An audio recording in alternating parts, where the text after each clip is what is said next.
பாசிசம் பாயாசம் கட்சின்னு சொல்லுவாங்க. பாசிசம் தான் பாஜக, பாயாசம்னா நாம் தமிழர் கட்சி, தமிழக வெற்றி கழகம், இது போன்ற கட்சிகள் வந்து மறைமுகமாக திராவிட கட்சிகளை அப்புறப்படுத்த வேண்டும், திராவிட கொள்கையை அப்புறப்படுத்த வேண்டும் என்று முகமூடி அணிந்து கொண்டு பல பேர் முன்னோக்கி வராங்க. இது எல்லாமே அவங்களுக்கு வலு சேர்க்குது. இல்ல, நீங்க இந்த விஷயத்த ரொம்ப சௌகரியமா திசை திருப்புறீங்க. கரடிபுத்தூர்னு ஒரு நிலம், அங்க தலித் மக்கள் நூற்றாண்டு காலமாக வாழ்ந்து இருக்கிற ஒரு பகுதி. அது 7 வருடங்களா ஏன் போராடல? ஒரு அறிவுபூர்வமா பேசுங்க. உங்களுக்கு அறிவே இல்லையா? பட்டா அதான் கேட்டேன். பட்டா வாங்கி கொடுத்தீங்களா? யாரு பட்டா வாங்கி கொடுத்தீங்களா அந்த மக்களுக்கு? நீ நேர்மையான ஒரு பத்திரிகையாளர் தானே, நீ சங்கி இல்ல. அப்ப நீங்க என்கிட்ட இந்த கேள்விகள் எப்படி இருக்கணும்னா, கோபி அந்த பகுதியில் இருக்கிற மக்களுக்கு வந்து என்னென்ன மாதிரியான பிரச்சனைகள் இருக்குது கேள்விகளை நீங்க கோபி நீங்க என்னென்ன பிரச்சனை பண்ணுங்க. தமிழ்நாடு முழுவதும் ரோடு இல்லாத கிராமங்கள் இன்னும் இருக்குது, அங்கெல்லாம் போய் ரோடு போடுங்க. போய் முதல்ல நீங்க அங்க இருங்க. நீங்க மட்டும் சொகுசா வாழ்வீங்க, கிராமத்து மக்கள் எதுவுமே நடக்கூடாது. உங்களுக்கு கார் வேணும், பங்களா வேணும், பிளைட் வேணும், எல்லாம் நாங்க கிராமத்துல தான் கேக்குறோம். எந்த கிராமம்? அங்க போய் இருங்க, போங்க. எதுக்கு சென்னையில வந்திருக்கீங்க? நீங்க எல்லா வசதி பயன்படுத்துங்க, அங்க மக்கள் பயன்படுத்த கூடாது. நீங்க கார்ப்பரேட் கம்பெனி எதுக்கு மாதிரி எதிர்ப்பீங்களா? பணம் வாங்குற மாதிரி வாங்கிடுவீங்களா? நாங்க பாத்துட்டு உட்காந்துக்கணுமா? நாங்க முட்டாரா? கார்ப்பரேட் கம்பெனி எதுக்கு?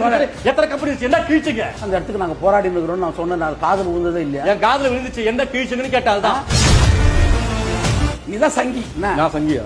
ஆமா. காசு எவ்வளவு வாங்கின நீங்க வாங்குனீங்க? 5 லட்சம். தொழில் திருமாவளவனை தவிர்த்து நாம் தமிழர் கட்சி சீமானே எல்லா பிரச்சனையும் பேசுவாரு. கார்ப்பரேட் கம்பெனில எதிர்ப்பு தெரிவிப்பாங்க, பெட்டி குடுத்து சைன் தருவாங்க. தமிழகத்தில் இருக்கக்கூடிய அரசியல் கட்சி எல்லாம் இதுதான் பண்றாங்க. இதே மாதிரிதான் நீங்க பண்றீங்க. நீங்க மாவட்ட செயலாளர் இருக்கும்போது இதை பத்தி பேசவே இல்லை, சைலண்டா இருந்தீங்க. 100 பேரை சேர்த்துட்டு ஊரை ஏமாத்திட்டு மக்களை ஏமாத்திட்டு பாஜக இந்துத்துவ கைக்குரிய 100 பேரை சேர்த்து போராடுறேன். நீங்க திருமாவளவனை சங்கடப்படுத்துறீங்க, கலங்கப்படுத்துறீங்க. நீங்க திருமாவளவன் மேனேஜரா? அவர் மதிக்கக்கூடிய பத்திரிகாரன். யாரு? உங்களை மாதிரி இல்ல, கைக்கூலி இல்ல. அது திருமாவளவன் சொல்லணும், நீங்க சொல்லக்கூடாது. என்ன சூழ்நிலை தமிழகத்துல? திராவிட மண்ணு பெரியார் மண்ணு அழிக்கணும்னு சொல்லிட்டு கங்கணம் கட்டி பாஜக பல முகமூடியில வந்திருக்காங்க. அதுக்கு துணையா நீங்க நிக்கிறீங்க. நீங்க பிரெஞ்சு யூஸ் பண்ணுவீங்க, இங்கிலீஷ் யூஸ் பண்ணுவீங்க, தெலுங்கு யூஸ் பண்ணுவீங்க, தமிழ் யூஸ் பண்ணுவீங்க, எல்லாம். அப்ப ஹிந்தி யூஸ் பண்ணலாம். அப்ப ஹிந்தி பண்ணி ஏன் எதிர்க்கிறீங்க? என்னையா கூத்து நடக்குது அரசியல்? தமிழகத்துல மக்களை முட்டாள நினைக்கிறீங்களா? வேங்க வயல பற்றி பேசாத. நீ வேங்க வயல பற்றி பேசாத. நீங்க யாரு வேங்க வயல் போனீங்களா? தெரியுமா? போல நீங்க ப்ரூவ் பண்ணுங்க. தெரியுமான்னு கேளுங்க. தெரியும். நீங்க வேங்க வயல் எட்டி பார்க்கல. நீங்க அந்த பக்கமே போல. நீங்க ஏங்க திசை திருப்பாதீங்க. வேங்க வயல் ஏன் போல?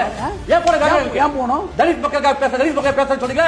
ஏன் போல வேங்க வயலுக்கு? ஏங்க இதெல்லாம் இப்படி பேசக்கூடாது. பாதிக்கப்பட்ட இடத்துக்கு எங்க போல? வேங்க வயல் பேச உங்களுக்கு அறிவியல் திராணில உங்களுக்கு எதுக்கு பேசுறீங்க?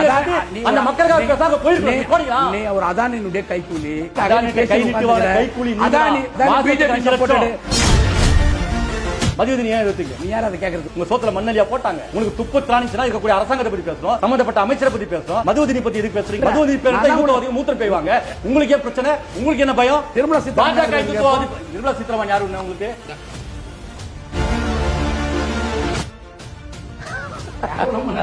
அசிங்கமா இருக்கா?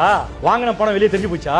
அப்பாடி மக்கள் பலிகடா பயன்படுத்தி விட்டு கார்பரேட் கம்பெனி பணம் வாங்குறதுக்கு நீங்க செயல்படுறீங்க. இப்ப நாங்க ஊருக்கு போயிருக்கிறோம். சரியா? சரிங்களா? ஏன் ரவுடியா நீ? தைரியமா இருக்க? எல்லாம் ரவுடிங்களே வச்சிருக்கீங்களா?